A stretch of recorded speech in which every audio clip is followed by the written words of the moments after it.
చాలా ప్రజాపాలన ప్రగతి ప్రణాళిక కార్యక్రమంలో భాగంగా వాళ్ళ నియోజకవర్గ స్థాయి కార్యక్రమం జరుగుతూ ఉంది.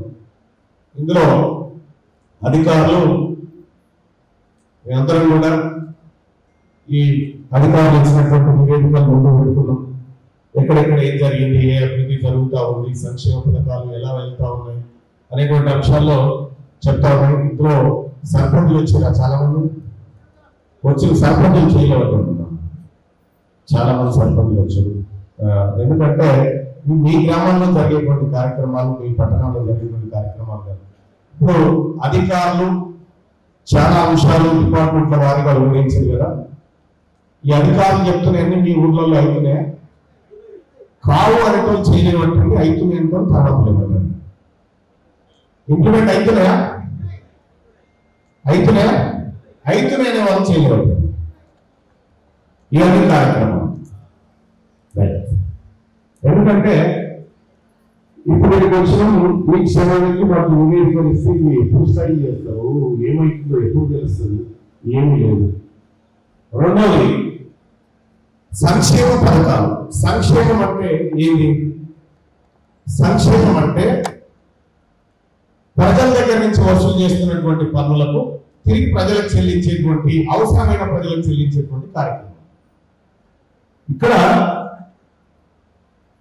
ఈ ఆలయ నియోజకవర్గంలో సరే ఆ ఇచ్చినటువంటి డాటాను కొంత అనలైజ్ చేసేటువంటి ప్రయత్నం చేసినటువంటి సందర్భంలో ఆలయ నియోజకవర్గంలో పథకాల విషయంలో మొత్తం 3564 ఇందిరమ్మ ఇల్లు మంజూరు చేయబడితే నిర్మాణం పూర్తయినాయి. 842 పూర్తయినట్టుగా చెప్తా ఉన్నారు. ఇంకా 141 ఇళ్ల నిర్మాణం అసలు ప్రారంభం కాలేదు అనేది దీన్ని బట్టి చెప్తా ఉన్నారు. మరి ఇందిరమ్మ ఇళ్ల నిర్మాణం ప్రభుత్వం వచ్చి దాదాపు 2.5 సంవత్సరాలు గడిచిపోయింది.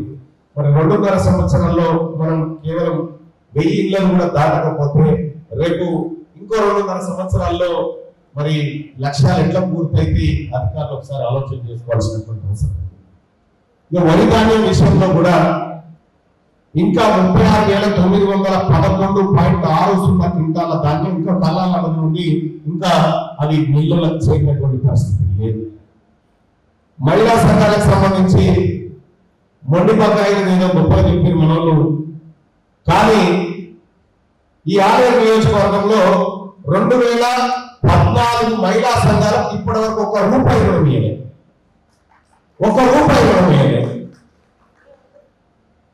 స్త్రీనిధి విషయానికి వస్తే స్త్రీనిధిలో కూడా ఇక్కడ యాదగిరిగుట్ట మండలంలో 64.73% రుణ పంపిణీ జరిగింది. మూడమండలంలో 73.3%, దుర్గపల్లి మండలంలో 29.74% మాత్రమే లక్ష్యం నెరవేరింది. మరి దీన్ని బట్టి సంక్షేమ పథకాలు ఏ విధంగా ముందుకు పోతున్నాయో మనం అర్థం చేసుకోవచ్చు. ఇక ఇందిరమ్మ చీరల పంపిణీ ఆలయ నియోజకవర్గంలో 28,644 మంది ఆడవాళ్ళకి ఇప్పటిదాకా చీర పంపిణీ జరగలేదు. ఇందిరమ్మ ఇళ్ళకి కొత్త రేషన్ కార్డుల విషయానికి వస్తే 14,450 కుటుంబాలకు మాత్రమే కొత్త రేషన్ కార్డులు ఇచ్చి ఇంకా 1,853 మందికి రేషన్ కార్డు ఇవ్వలేదు. ఇంకా అలాగే గత ప్రభుత్వం అసలే గత ప్రభుత్వం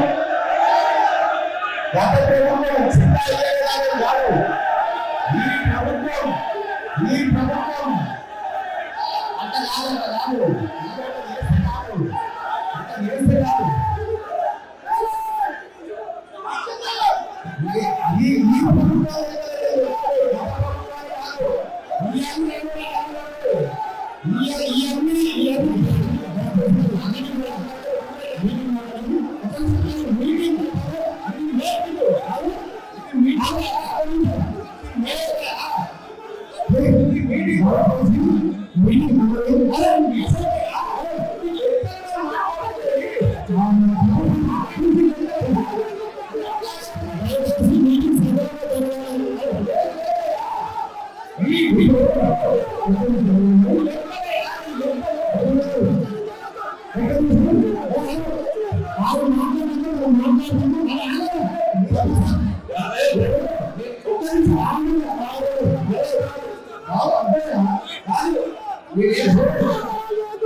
మన మల్లగారికి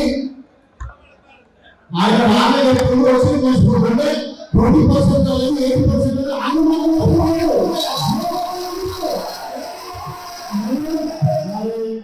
నల్లలకు మీకు చేయబట్టాలి ప్రభుత్వాలకు 100 మందికి 70 మంది చేసుకుంటే 20 మంది చేయబడ్డారు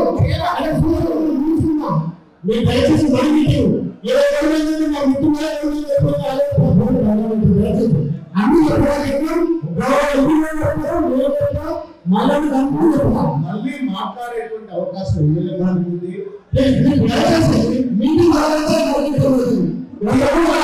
దీని వల్ల ఏమైతుందంటే మనము లేవడం వల్ల అరవడం వల్ల లెక్కలు మారుకోవు. అధికారులు ఇచ్చినటువంటి లెక్కలు ఇవన్నీ అధికారులు ఇచ్చినటువంటి లెక్కలే మనం మాట్లాడుకుంటున్నాం. ఆలయ నియోజకవర్గం మరింత ముందుకు పోవాలని కోరుకుంటాం కదా. ఆలయ నియోజకవర్గంలో ప్రతి పేదవాడికి రేషన్ కార్డు రావాలని కోరుకుంటాం కదా. ఆలయ నియోజకవర్గంలో ఉన్నటువంటి ప్రతి పేదవాడికి ఇల్లు రావాలని కోరుకుంటాం కదా. ఆలయ నియోజకవర్గంలో ఉన్నటువంటి ప్రతి రైతాంగానికి ప్రతి మహిళా సంఘ సభ్యులకి రుణాలు కావాలని కోరుకుంటాం కదా. ఇది జరగాలి, ఇది జరగాలి, గతంలో జరగలేదు కాబట్టి ఇది జరగాలి.